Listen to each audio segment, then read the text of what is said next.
Lines. I'm Diane Dayton. Today we're going to talk about a very unique gallery in downtown Lancaster and a very unique artist that I have the pleasure to be with right now. We're going to talk about Pavaa Gallery, and I'm with Gerri McCritty. And Gerri, you are a multidisciplinary artist as well as one of the co-owners at Pavaa Gallery. Thank you for being here. Thank you for having me. It's so exciting what you are doing in this gallery because I don't know anybody else that's doing this. Wow. So tell everybody what Pavaa stands for. Pavaa stands for Performance and Visual Afrocentric Arts, and basically what it says is what we're about. Okay. Visual arts and Afrocentric visual arts, and we perform. That's what I find so exciting. There's so many different things going on so many different levels. Right. So you can come in there and you can look at the visual arts, you can hear the music, you can get involved with all kinds of things that are live and exciting. Exactly. Okay. Exactly. Well, let's do a little bit more on your background because originally you're from Liberia, right, Yes, Gerri? Liberia, West Africa. Okay. What brought you to the States? I came here on the student exchange. Okay. Back in the days. When was that? This was like in the 70s. Okay.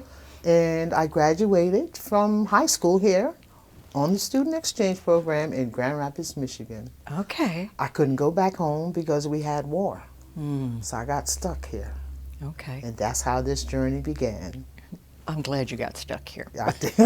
I'm glad you're here. So glad you're here. What I also find really interesting too, you have a dual citizenship. You became a citizen when? I was eligible to become a part of the amnesty program because I entered the country legally.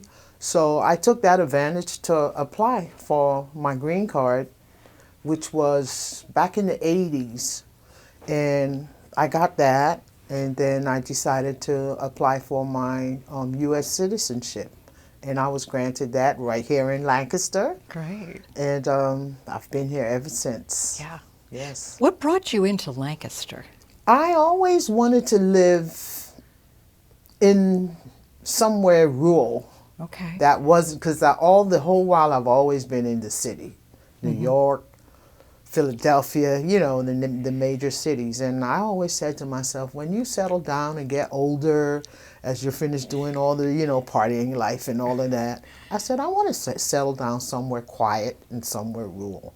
So I had the choice of going to Reading because I had a friend there. And then my friend and I drove down here to visit the farms and the central markets and all of that. And I just fell in love with this place.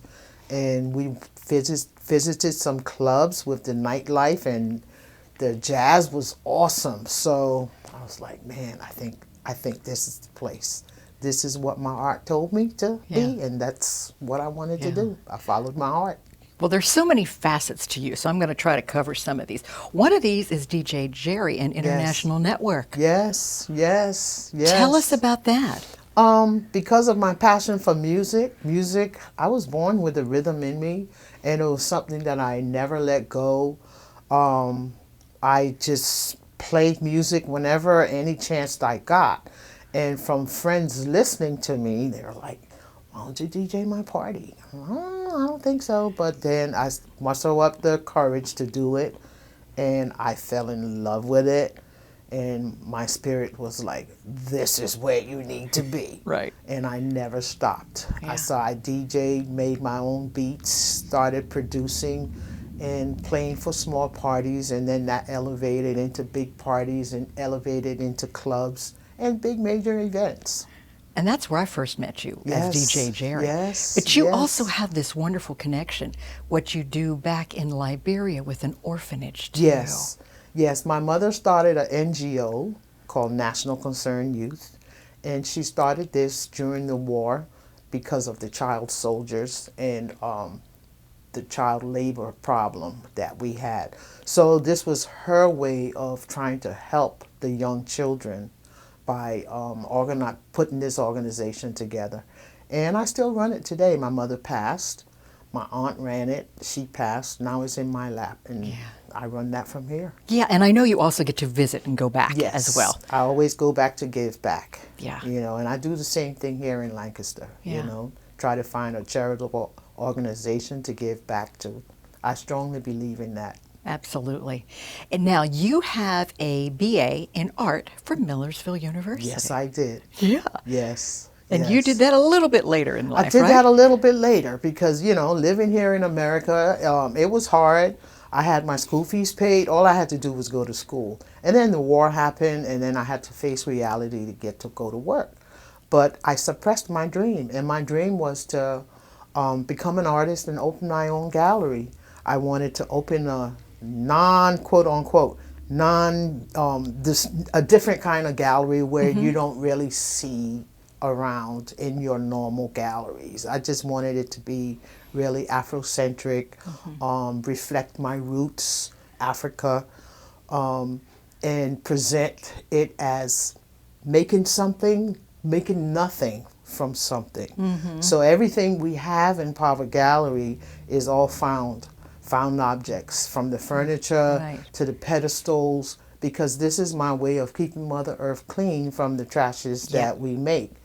So that's how Pavaa Gallery came to surface. Yeah, I love how you can make something out of very little and nothing. Yes. You make something amazing, and that's what's really interesting to me too. And I love the fact that you are, as a gallery, open to all different types of art from other people as well as what you create too. So it seems to be very inclusive to me. Yes, we strongly invite other artists, wherever part of the world they're from. Because art is the universal language. It may look different in some instances, but it basically speaks the same language. And we learn so much about each other through sharing this art that we each have in us, too. In us, yes. In us as well. When did you really know that you were into this type of visual art, Gerri? I always knew I was into it. I always knew, but like I said, I suppressed it. I never did it because of working. I had to survive. But sometimes when I was by myself, I would just go deep within and start doing things. And I always felt, you really can't survive off of this because of the quote-unquote starving artist, So I'm like, okay, well, I think I might just have to starve, but I have to do this. My spirit won't let me stop. Yeah. So I just followed my heart and followed my spirit, prayed to my Almighty for the strength, the courage, and the faith to keep it going. And I did. Yeah. And you did. So this whole collaboration, I think, is really cool. With Coco, Marion Coleman. And with T, who's your son. Tito's husband. Okay. Yes. So tell me how they fit into this with the gallery. Coco is a jazz singer. She sang all over the world and performed. And Terrell also is a lyricist. He's very good with words. So I presented my idea to them. And it was a little bit of a time for them to come on board, but then they finally, because, you have to paint your vision, and somebody, others have to believe it. Yes. So I had about a year trying to coax them into believing this, and they did. They all came on board, and it worked out. Everybody brought their part of what their talents and skills and brought that to the table. What was the biggest hurdle in getting them to come to the table? I know you had to do some salesmanship. Yes. Coco is a numbers woman. Ah, yes, she is. And she just couldn't see in her head, the numbers just don't seem that it's going to add up. I don't know how this can happen. Right. But I just convinced her, don't focus on the numbers and let's give ourselves a couple of years. If it doesn't work, and then we'll end it. Right. A couple of years is going into 8 years. Okay, that's right, because it was October, 2015, is that right? October of 2015 is when we started. Okay, that's great. Yes. And then bringing T on, that's an interesting addition too. Yes, T is very musically inclined. He produces his own beats and he puts down lyrics. And T and Coco have performed before. Okay. And he has a good eye for the arts too, even though he claims he doesn't draw, but I know he's got some stuff in him. Yeah. So, he came to the table and I just told him, dude, just do what you're comfortable with. Do what you feel you can bring to the table. And that's what he's done. When I think also this adds to another generation. It's multi-generation with this. Which really helps to expand as well. So he brings in his generation of people. I bring in mine, Coco bring in hers. Right. And then plus we've opened up to other, like a DJ that works with me, and then I have an MC. So we kind of grew a little bit, but we kept it tight. Okay. So you're basically open every first Friday and Saturday all year, right? Yes. And then I think it's Saturdays in the summer, is that correct? Saturdays in the summer, every Okay. Saturday in the summer from 12 to 5. Okay. Sometimes we go a little longer, depends on what we got going on. Okay. And then other times by appointment. Yes, That by sort of thing, appointment too. or by chance. All right. Yeah. You have a website. What is that? www.pavaagallery.com. What will we find on there?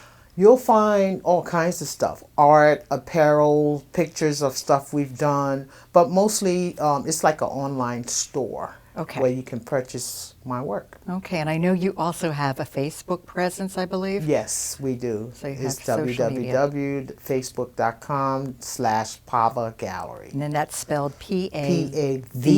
P-A-V-A-A. Yes, Okay, all right, yes. we've got that. All right, we're going to take a short break. When we come back, we're going to talk about the art Yes. and more details. So Yes. stay with us. You're watching Lancaster Community TV, LCtv 66. Welcome back to Behind the Lines. We're talking with Gerri McCritty, who is a multidisciplinary artist. She's also one of the co-owners at Pavaa Gallery in downtown Lancaster. We've been talking about her background. Now we're going to talk about her art Yes. and what she does. Let's talk about these pieces that you Okay. have here. So what is this in the back? Wood. This is this is a wood piece. I call this the circle and the square. Okay. Circle and the square comes from Adinkra, African Adinkra symbols. Okay. So the circle represents the female, the square represents the male. And what I saw with these two shapes was male, the male always holds the female up as strength. So this is basically representing the strength of a male and the balance of a female. Oh, wow. Because female, in the household, the female runs a household. And the male is the one that, goes out, makes the money, and, has a lot of strength and all of that. So I was like, I saw this in my head and I said, you know what? This is a perfect way to represent the strength of a man and the balance of a woman and togetherness Okay. in their household. Yeah. What type of wood is this, Gerri? I you recall? don't remember the type, but it came from a carpenter who was doing some work at a establishment I used to work for. Oh, okay. And I took it and I just fine-tuned it and Gotcha. polished it up and just brought these two together. I always like to work with woodwork, not so much carving, but to show the true substance of the wood and the character of the wood, however shape it may be. Okay. I try to do stuff that doesn't take away from the shape too much, that you Yeah. can actually look at it and see, oh, that's a wooden branch. Oh, that's just a piece of wood, but yeah, it's a square and a piece of circle, There's so. a relationship there, isn't there? Yeah. So what is this? This is a vase. This is Okay. ceramics, and you can Beautiful. put flowers in it. You can even put water in it. Okay. Yeah. So ceramic, and then you painted? I painted it, patina. Ah, okay. So it's called patina. All right. Very nice. This looks like a And this shell. It is a shell. Two I shells, love right? seashells. You don't find them as much anymore. They're kind of disintegrate. They're kind of vanishing from the beaches. Shells and even the sand, because of the climate change and erosions and all of that. So I collected these shells a couple of years back. Okay. When we had all these kind of conch shells on the beach. Where? What beach? In Liberia. In Liberia, Yes. okay. Both and of then these are this from- right here is what we call the cowrie shells, the smaller one inside. So there's two different shells, same material, shell-like material, but with different shapes and different designs. So I always saw this cowrie shell inside of this shell. So what I saw, I brought together, and I felt it made a beautiful piece of art Absolutely. to sit on the mantle. Yeah, it really and if you does. really smell it, you still smell the Do you? sea from it with the conch stuff in there. Oh my gosh, yes. You do. And I love how you can always hear a little Yes, bit too. yes. Yeah, that's great. Okay, so what is And this little fellow, This I call tradition, because in Africa, the tradition is the balance of bundles, pans, pots. If you go in Africa, you're going to see a lot of this. Okay. That's what people do, selling their goods. They put their pans or their goods on their head, selling their markets on a regular day-to-day basis. And what they do is they put the stuff on their head, and if you see something in there you like, some of them sell fish, you know, just seafood goods. They come, take it down, and you can buy from purchase. All right, stuff. I have to ask. How do you do that on top of your head? It's a balancing act. To this day, I still do it. You helps, can? Yes, it helps you with All right. posture. Yeah, I guess it would. You know, because you're centering, you're balancing with Makes that sense. bundle on your head, and it does keep you well poised. All right, next time I see you, I'm going to get you to show me that. And I will show you how to do it Oh, too. good. Show me how to do it. What do we have here? This is my happy puppy. I He love does look animals. happy. Uh-huh. So, yeah, I wanted to do a piece with a puppy just being very happy in the water, playing, just splashing around. So that's what down there represents. And what is this made out of? That's clay. Okay, so this is clay. Yeah, and it's fired and patinaed. And this is all right here is just all clear glue with sticks and shells and stones, you know, because puppies, Get when into they're everything. in water, yeah, they that's what they do. So I just felt I wanted to do a fun piece with a puppy. That is fun. So you do sculptures, and you do some larger sculptures as well, Yes, too, I don't do. you? Yes, yes. Yeah. I whatever I see in the object that I find is how I work. Okay. Yeah. All right. So you paint as well. Yes, I do. Tell me about that. Painting, oh man, painting is just something I've done from the time I can remember. Okay. I've always painted. I started off doing black and white. I was just very much into black and white. And then one day I said to myself, well, why don't you experiment with some colors, you know, because most of your work is black and white. And I did it, and I kind of liked it, and I liked mixing my own colors. I have this thing where I want to make my own colors from the leaves, Okay. and dirt, Yes. you know, just natural things. Yeah. So that's basically what I'm trying to work on now, Okay. just using those natural Mother Earth colors from Mother Earth that I Okay. would take from Mother Earth, like right. taking dirt, mixing it up in water, and using that as a color. You've done various shows. I know you've Yes. been down at the Ware Center. Yes. But you also have done this amazing mural on this Yes. church. Tell us about that. That was Unitarian Universal Church of Lancaster. I was selected to do this piece, and I worked with the church congregation. They gave me their ideas. I gave them mine. I did a couple of sketches, and we all agreed upon one of the sketches, which is now a mural on their wall. Yeah. And it's awesome. It brings the block together. It absolutely does. You know, it opens up, it colorifies the block. Yeah, Yes. it looks beautiful. You are also a drummer. Tell us the type of drums you play. I play the dunes. That's my drum of choice. The dunes called me by one day, just as a child, walking up to the drums, picking up the sticks, and beating them. And the rhythm came out, and I never put it down. Yeah. Well, you started something that's really unique. Yes. Drum art. Drum art, drum beats art. Tell us about that. Drum beats art came about because I was a DJ, I played the drum, and I also painted. But the two always battled in me for years. Because when I play music, I see colors.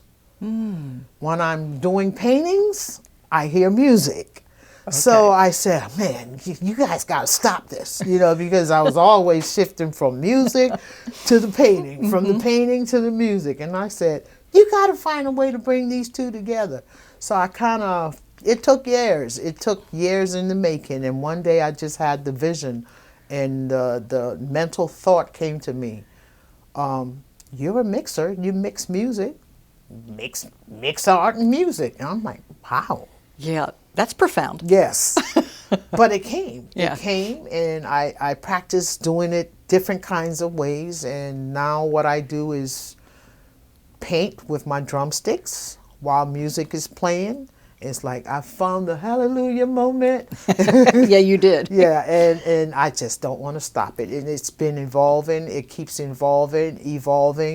And it's audience participation where I can beat the drums, paint, and then you can come and do your mark with your foot, dancing and painting at the same time with your feet. It's totally abstract, no thought. You just get in it and do it. That's on canvas, It's right? on canvas. Okay.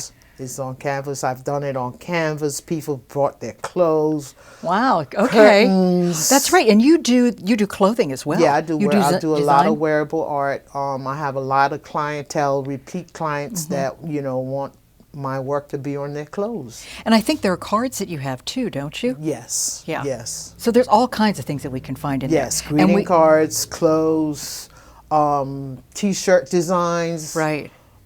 T-shirt, clothes. Well, I mean, art with clothes with art on it. So yeah, I have a wide variety of stuff with my designs on there. So we never know what's going to happen there. Never So we know have what's to go gonna to happen. your Facebook page, which Yes. is at Pavaa Gallery. www.facebook.com/Pavaa Gallery. And your website is? www.pavaagallery.com. Okay. So you can find out everything going on. You can also be an active participant in Yes, some you of this can. too, if you would like. They Never can know reach out what you're to going you. to find when you walk in the doors of Pavaa Gallery. We don't even know. That's right. And that's one of the things I love about That's the it. beauty of it. It's always evolving. Exactly. And that's Thank what you. the process is. So thank you so much for taking Thank time you. today, Thank sharing you. your art and sharing the fabulous Pavaa Gallery in downtown Lancaster. The address is? 632 North Christian Street. We'll find you there. Thanks so much, Thank you for Gerri. having me. And thank you for joining us today, too. I'm Diane Dayton with Behind the Lines, reminding you to look behind the lines. You might be surprised what you find.